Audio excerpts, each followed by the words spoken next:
Gini, biasa begini sih. Ini dong. Ya gitu. Sip. Nah, yuk. Mau pakai itu nggak foreground? Apa ya? Rempey. Ada foregroundnya. Ya, Iya. Oke.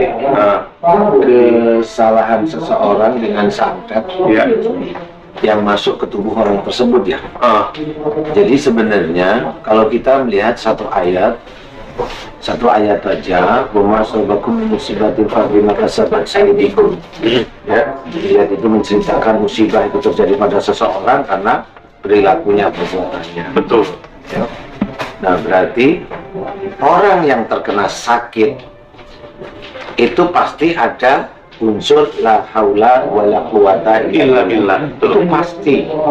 Itu sudah pasti. Ibaratnya daun yang gugur dari pohon pun itu atas izin Allah. Nah, di titik inilah kita harus pahami bahwa kalau ada santet masuk ke tubuh orang, berarti Allah mengizinkan santet itu masuk ke tubuh orang tersebut. Dengan adanya kesalahan dalam diri orang tersebut. Dengan adanya kesalahan di dalam orang tersebut. Dan bertujuan untuk membuat orang itu bertaubat kepada Allah. Ya, seperti itu. Ya. Nah, bisa aja santet itu masuk karena kemusyrikan yang dia sering jalanin. Seperti mungkin Orang pintar, ini, jimat, nah, kemusyrikan. jadi akan berdekatan juga dengan kemusyrikan yang lain. Iya, sama. Jadi tidak bisa kalau sudah seperti itu kita langsung ada orang kesantet langsung ditabrak aja, disembuhin, nggak bisa. Harus dengan cara-cara yang ada dalam Quran. Kalau kita tahu bahwa orang yang sakit karena kesalahan, jadi orang tersebut didoakan agar diampuni dosanya oleh Allah Ta'ala. Seperti itu, jadi tidak bisa langsung ditabrak, kemudian didoakan salah kita. Kalau apalagi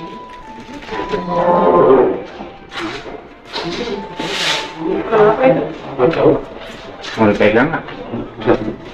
Lagi pusat. apalagi mana tadi? Apalagi apa namanya? Itu yang ngobatin itu seorang ustadz namanya. Ustadz harus ngerti dasar-dasarnya. Nggak bisa langsung ditanganin kayak, mohon maaf nih, kayak teman-teman dokter langsung tanganin, nggak bisa seperti itu. Karena kiblatnya dokter itu sendiri nggak ada hubungannya dengan agama. Dia ada hubungan dengan amanah dari Allah Ta'ala, dari ilmu Allah yang lain yang dia mampu. Tapi tidak langsung berhubungan dengan agama, tidak berhubungan langsung dengan syariat. Tapi kalau mamanya teman-teman dokter itu sebelum dia mengobati, sebelum dia menceramai atau mengajak orang itu tobat pada Allah, mengangkat jempol saya langsung angkat jempol. Itu dokter hebat. Diingatkan dulu Kesalahannya. Wah, itu dokter hebat. Saya tuh berarti dia hebat. Gitu. Tapi kalau yang obatin ustadz dia tidak mengingatkan kesalahan, itu ustadznya belum hebat. belum hebat. Lebih hebat dokter kalau saya gitu. Dia harus ingatkan. Dia apalagi hafal ayat-ayat. Itu sudah ayat Quran biasa kok. Dia sering baca. Makanya kenapa ketika proses doa Pak Ustadz itu penyembuhannya bisa lebih cepat ketika si pasien itu jujur. Iya, jujur, mau mengaku kesalahan, mau meminta maaf sama orang tua, mau minta maaf sama suami, mau minta maaf sama istri, gitu. Nah, itu kondisinya seperti itu. Diarahkan kita kepada Allah Ta'ala.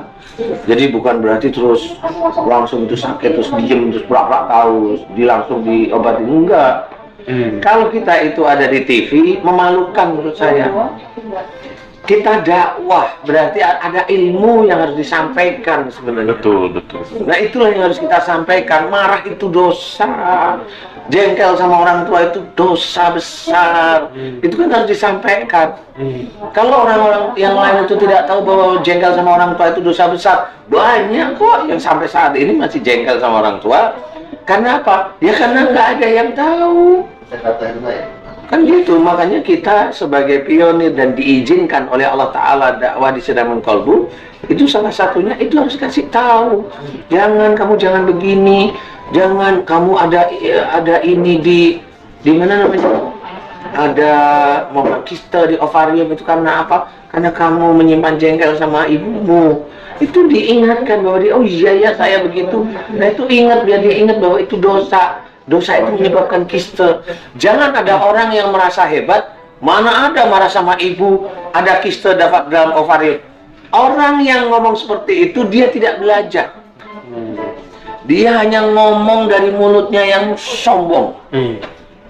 Dia tidak tahu bahwa Quran itu banyak hal yang gaib yang belum bisa diuraikan walaupun oleh para ulama.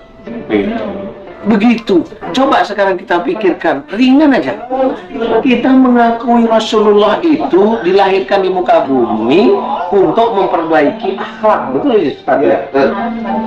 Pernahkah kita para ulama itu belajar akhlak Rasulullah yang bisa dibuka? Bahwa kenapa Rasulullah itu senantiasa tidak pernah suuzon, makanya Rasul tidak pernah pusing. Kenapa Rasul itu tidak budak telinganya? Karena beliau mendengar keluh kesahnya rakyatnya, umatnya, mau mendengarkan. Kenapa Rasulullah itu tidak sariawan? Karena bicaranya lembut, melebihi kelembutan wanita.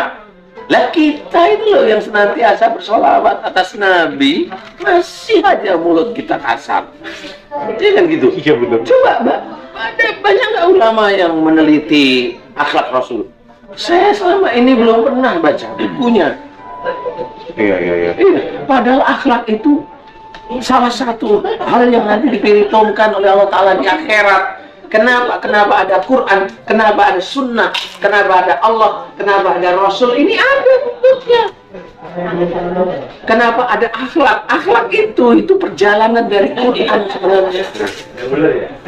Contoh, ini yang jarang orang tahu walaupun dia bisa cerita. Contoh, Ustaz kita cerita ya Ustaz ya. Contoh, besok kalau ada orang masuk neraka yang disiksa apanya? Rumahnya dia disiksa sama Allah? Enggak. Pasti orangnya. Bener nggak Ustaz? Bener ya? Pasti orangnya. Bajunya aja disiksa? Enggak, orangnya. Orangnya karena apa dia disiksa oleh Allah Ta'ala? Karena dosanya. Lah kalau dosanya nggak pernah diungkap oleh para pendakwah, dosa orang itu nggak pernah diungkap. Maksudnya diceritakan ini loh Rasul, akhlaknya. Ini kita. Ya banyak orang Islam nanti juga masuk neraka, nggak ngerti, apalagi lo bilang sakit karena dosanya dicabut. Padahal Allah itu banyak menyuruh kita itu tobat, banyak kita itu disuruh untuk mohon ampun. Berarti Allah menyuruh kita, bukan dengan enak-enak aja kita sakit dosanya di. Enggak seperti itu, enggak semudah itu Allah nyuruh. Iya. Nah, Ustaz, nih. udah paham nih? Udah paham, insya Allah. Paham beneran nih? Awas kalau nggak paham. Ustaz, Ustaz sering bilang, kalau perempuan itu, kalau ada masalah dengan sel telur, berarti ada masalah sama orang tua. Kalau misalkan tadi siraman kolbu nih, sebelum kita menggali ke arah situ, misalkan si Supra cerita, kata orang pinter, ada dukun melilit di rahim atau di sekitar itu. Nah itu kok bisa pas Ustaz antara kesalahan dari ibu ada di ovarium sama ada santet yang masuk ke tempat yang sama. Apakah itu keterkaitannya? Kalau itu keterkaitannya saya belum tahu persis ya. Tapi paling tidak begini. Kalau si dukun itu mau jadikan si anak itu tumbal, ya bisa, tempatnya memang di situ. Oh gitu. Iya. Pamit ya. Jadi tergantung. Ya. Mau berkenalan. Kasih ya. Jadi tergantung tujuan si dukun ya Ustaz ya. Tujuannya apa? Tapi kalau memangnya orang itu santet dia tidak laku-laku ya kan pasti di muka lah. Iya kan? Iya. Enggak. Tapi kalau memang korelasinya bisa, tapi enggak bisa 100% sama, maksudnya ya seperti itu. Baik. Sumpah jadi kesalahan dalam diri pribadi itu membantu mengunci santet itu supaya ada dalam tubuh. Kurang lebih seperti itu garis besarnya Pak Ustaz. Iya, kurang lebih. Seperti itu Kurang lebih ya. Berarti artinya kita sebagai manusia juga harus menjaga lisan supaya ngomong yang menyinggung. Ya jangan. Walaupun itu jin, nggak perlu. Iya. Itu sama seperti kita itu ketemu sama orang non muslim, kita maki-maki, dosa nggak sih?